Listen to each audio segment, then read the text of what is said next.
Assalamualaikum warahmatullahi wabarakatuh. Salam sejahtera untuk kita semua. Perkenalkan, nama saya Dedi Yosua Pangkei. Saya adalah mahasiswa jurusan Teknik Sipil di Universitas Trisakti. Pada kesempatan kali ini, saya ingin memaparkan mengenai metode quality control plat injak pada proyek jembatan Pesaki di Jakarta Barat.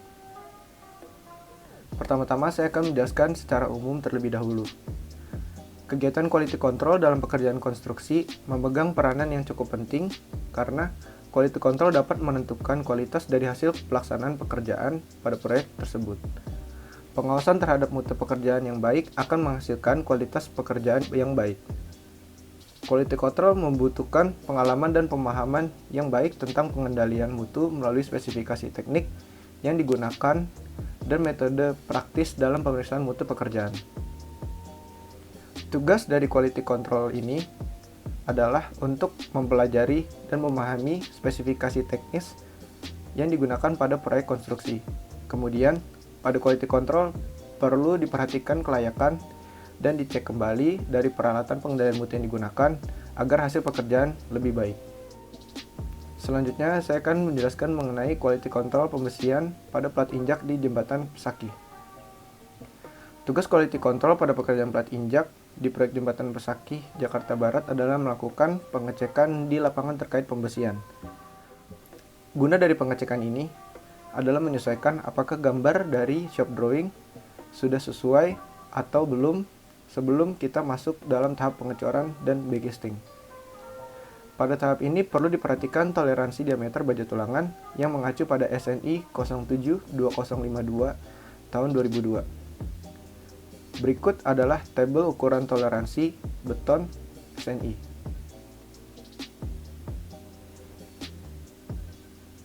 Pekerjaan pembesian plat injak di jembatan Pesaki ini dikerjakan oleh pelaksana lapangan dan disetujui oleh manajemen konstruksi secara langsung. Dalam pengawasan pembesian, yang harus diperhatikan adalah apakah jumlah tulangan sudah sesuai, kemudian apakah tulangan tersebut sudah diikat dengan bendrat atau tidak. Pekerjaan pembesian plat injak di jembatan Pesaki ini menggunakan tulangan D16 pada bagian memanjang sepanjang 26,4 meter dan kemudian pada bagian melintang menggunakan tulangan D13 sepanjang 5 meter dan besi dowel menggunakan tulangan D32. Bisa dilihat di sebelah saya ini adalah layout dimensi tulangan yang dimana PL1 dengan diameter 16, dimensi di titik A 24 cm, di titik B 484 cm, di titik C 24 cm dengan berjumlah 208 buah. Kemudian dengan nomor tulangan PL1A diameter 13, di titik A dimensinya 24 cm, di titik B 484 cm dan titik C 24 cm dengan jumlah 208 buah juga. Kemudian, nomor tulangan PL2 yang memakai tulangan D16 memiliki dimensi di titik A 23 cm, di titik B 1177 cm, di titik C 350 cm, di titik D 1177 cm, di titik E 23 cm dengan jumlah 39 buah. Kemudian, nomor tulangan PL2A menggunakan tulangan D13 dengan dimensi di titik A 23 cm, di titik B 1177 cm, di titik C 350 cm, di titik D 1177 cm, di titik E 23 cm berjumlah 39 buah.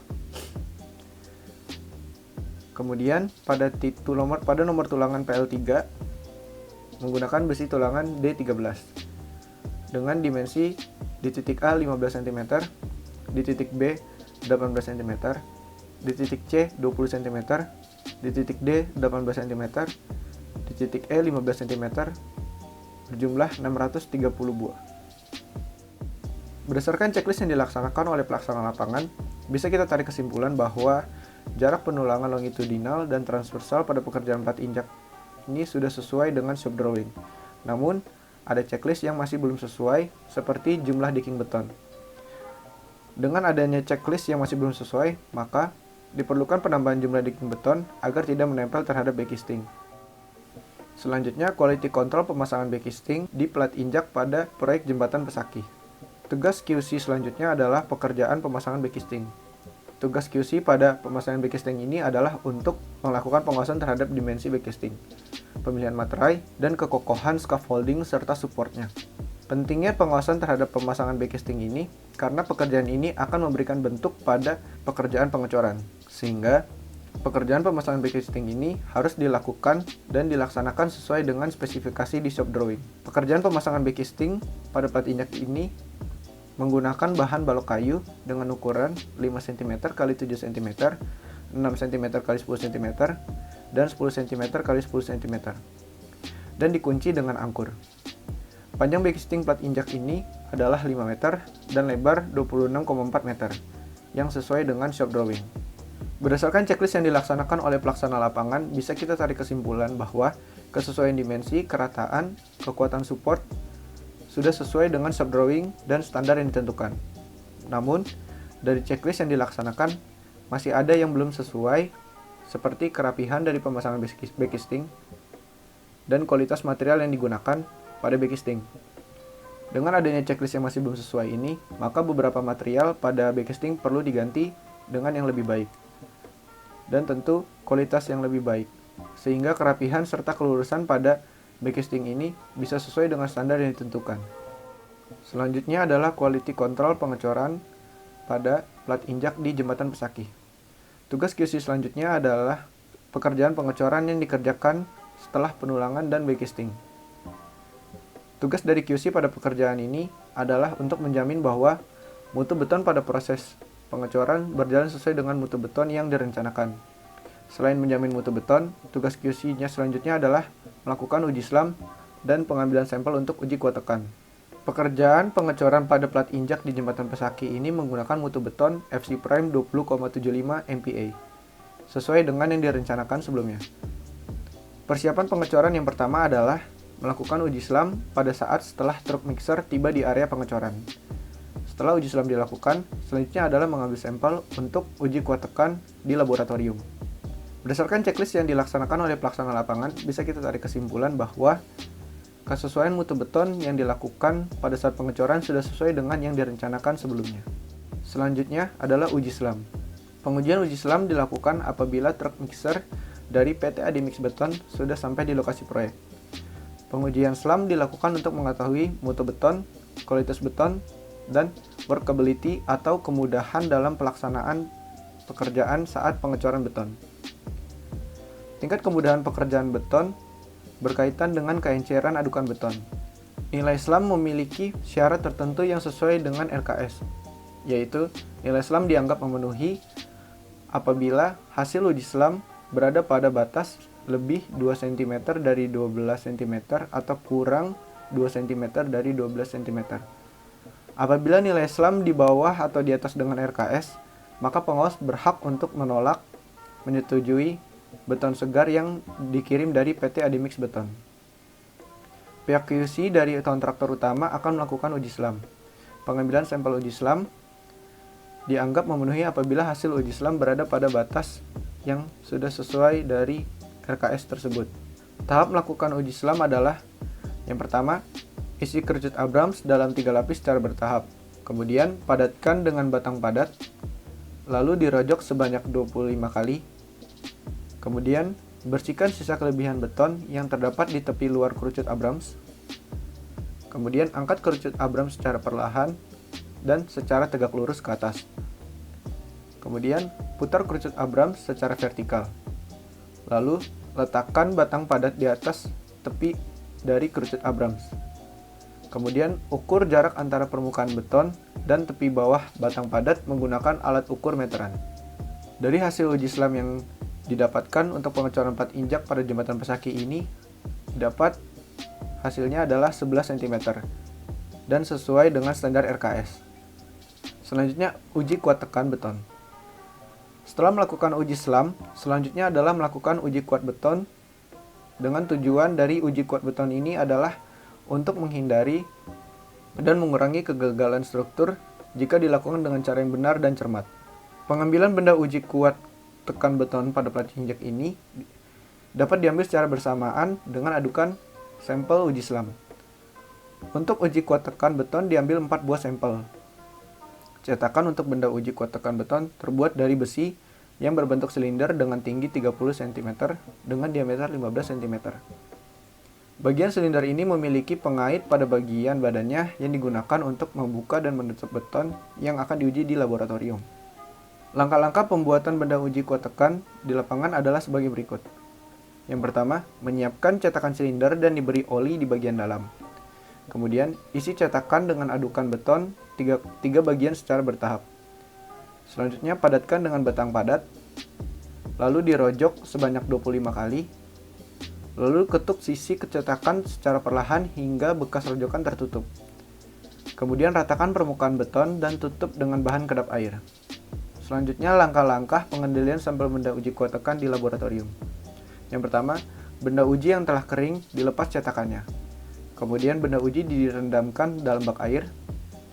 Pada saat 1 hari sebelum dilakukan pengujian, keluarkan dan keringkan benda uji dari bak air. Selanjutnya, lakukan pengujian di laboratorium uji kuat tekan beton. Berikut adalah proses uji kuat tekan beton.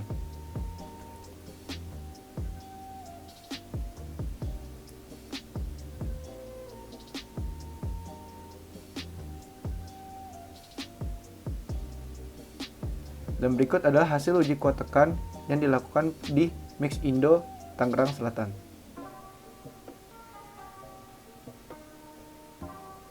Selanjutnya adalah kesimpulan. Berdasarkan pengamatan yang saya tinjau selama kurang lebih 8 minggu terhitung dari tanggal 17 Februari 2021 hingga 17 April 2021 di proyek pembangunan jembatan Pesakih, Jakarta Barat dalam rangka kerja praktik, maka dapat diambil kesimpulan sebagai berikut. Yang pertama, proyek pembangunan jembatan Pesakih, Jakarta Barat merupakan proyek pembangunan jembatan yang memiliki bentang jembatan 61,9 meter dan lebar jembatan 26,4 meter. Proyek ini dilaksanakan oleh PT Mitra Andalan Sakti sebagai kontraktor dan diawasi oleh PT Terasis Aerojaya.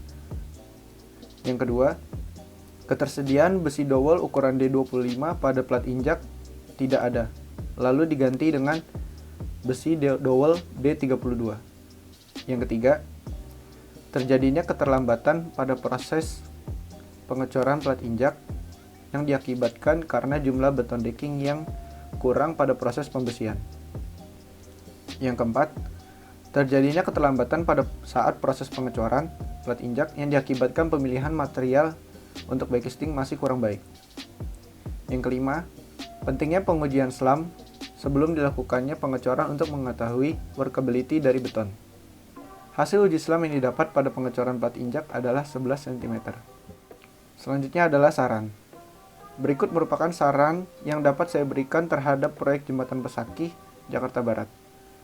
Yang pertama, meningkatkan kembali komunikasi terhadap pekerja dan pelaksana di lokasi proyek, guna menghindari kesalahan yang terjadi seperti jumlah beton decking yang masih kurang. Kedua, meningkatkan kualitas material untuk backcasting agar kelurusan dan kerapihan pada backcasting tetap terjaga.